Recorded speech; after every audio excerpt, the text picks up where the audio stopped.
Yuke's been known for two things: wrestling video games and Earth Defense Force. Their games tend to look a bit on the haggard side and push the limits of consoles by piling tons of stuff on screen, frame rate be damned. They've come a long way since their humble beginnings producing simple series budget wrestling games on the first two PlayStation consoles, but now they've become an authority on tons of WWE releases. Yuke's has always been a working developer. They aren't exactly auteur designers, but you could always catch glimpses of their quirkiness and personality in their EDF games. Their next game would seemingly be a satirical jab at crunch culture in Japan, while also exploring the parasocial relationship nature of video streamers and their audience with a bit of anime flair. Do you think you have the stamina to marathon 100 floors of the Maternal Jobs Corporation? What awaits at the top? Find out in our Full Metal Schoolgirl review.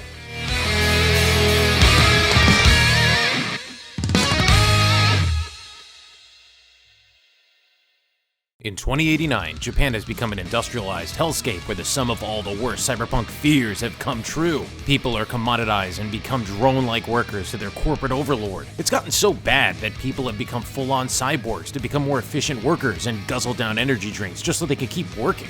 Never mind this scathing criticism of Japanese work culture and unregulated cost maximization. All you need to know is that you get to choose which roboticized anime girl you want to play as. The opening plot details unfold so quickly that I struggle to recall the protagonist's motivations. This issue is compounded by the fact that these details are not revisited for many hours, causing the main story to fade into the background of the player's memory, obscured by tedious gameplay. I think these girls are out for some payback against this monstrous Zaibatsu and want to take their grievances straight to the company's top brass. It's hardly important because there are very few cutscenes that explain anything, and plot points are rarely mentioned at all. You pick between two girls, it doesn't matter which. It matters to me. And they begin their ascent while live streaming their attack. The one you don't pick reappears as a reoccurring mid-boss, and the game makes no effort at all at hiding their identity. The idea behind the live streaming is that the girls must keep their viewers interested. Engaging your audience requires you to take bold risks and embrace challenges upon entering a room. You have the choice to either accept a standard challenge or showcase your skills by tackling a more difficult option, which results in a larger payout from the chat. Challenges can range from defeating all enemies without taking a hit, finishing within 20 seconds, executing a perfect parry, or using only one type of weapon. The rate at which the game throws these gimmicks kept me hooked, as the core game can be very monotonous. Even if you bungle the challenge, you still earn loot, but given the random nature of the gameplay, it's usually worse than what you already have. With enough upgrades, players can re-roll for a chance at a better drop. Machine girls can only be upgraded after defeating a new boss, or after dying, but that comes with a penalty to upgrade materials. Most stats are tied to things like stamina, HP, starting weapon levels, max healing items, disc slots, and powering up special moves. You can't make the girls' core strength or defense improve because it's tied to their weapons and data discs, which are always in flux. After all, players are constantly finding new ones. There are enough upgrades, pickups, weapons, and drones to keep the gameplay interesting and carry the basic combat. Fighting is pretty basic and is supported mostly by the loot-based weapons, which can be totally loaded with different effects and properties. Most of the time, the drops will suck, but the drive to keep going to see what you'll get is effective enough to push through the tiresome battling. This is no lollipop chainsaw. It isn't even Oni-Chambara. The melee is as basic as it gets. There isn't any depth or expression for any of the close-ranged weapons. Every weapon has a basic combo and an aerial attack, and that's all. This wouldn't be so bad, but there is no lock-on mechanic, which makes fighting more of a hassle than it should. You'll be trying to dash and boost to get behind a foe, but then lose sight of them, leaving the machine girls to attack blindly. If there were a lock-on mechanic, it would add more depth and variety to the combat. It's a weird oversight to not have one in a game that's so heavily focused on fighting for hours.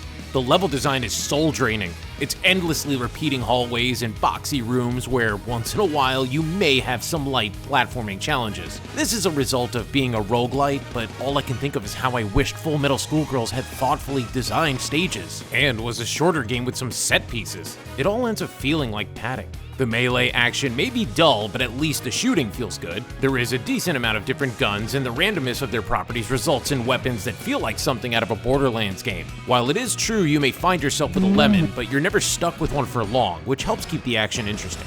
By far, the most polished aspect of Full Metal Schoolgirls is its graphics. It's going for a sharp, cel-shaded anime style which is easy on the eyes. The visuals are explosive, and with a huge amount of foes the game throws at you, it can be easy to get lost in the chaos, and the only thing you'll think about is to keep moving to stay alive. The graphics are not on the same level of expression as Hi-Fi Rush, but they don't feel like a low-budget effort. It's curious that for such an anime-centric game, it inconsistently removes panty shots with a dynamic void system. What's weird is that you can still catch glimpses, and eagle-eyed gamers will notice that the machine girls wear different styles depending on which uniform they wear. Given the weeby target demographic, having no panty shots feels out of place. The premise and art style seemed like it was built for gratuitous fan service. Yet it's probably the most chased sleaze game featuring a mechanic with unbelievably massive gazangas. Worse yet, Full Metal Schoolgirls' metaphor doesn't make sense. Representing humans as robots was likely done because the developers didn't want to make a gory game. They probably thought the robot metaphor was a clever way to illustrate how workers are like automatons, but they aren't depicted like that at all. If they wanted to make a point about how workers are being exploited, they probably should have made them like zombies being forced to work even after death. Full Metal Schoolgirls can be a grueling experience. It doesn't have great combat, but it looks great, and the gimmicky roguelike mechanics are cleverly designed enough that it sinks its hooks in you, in small doses anyway. Like EDF, it revolves around the grind and takes an appealing premise, but ultimately overstays its welcome with tedious padding. Maternal Jobs should have done 50 floors instead of 100, and it feels like 1,000.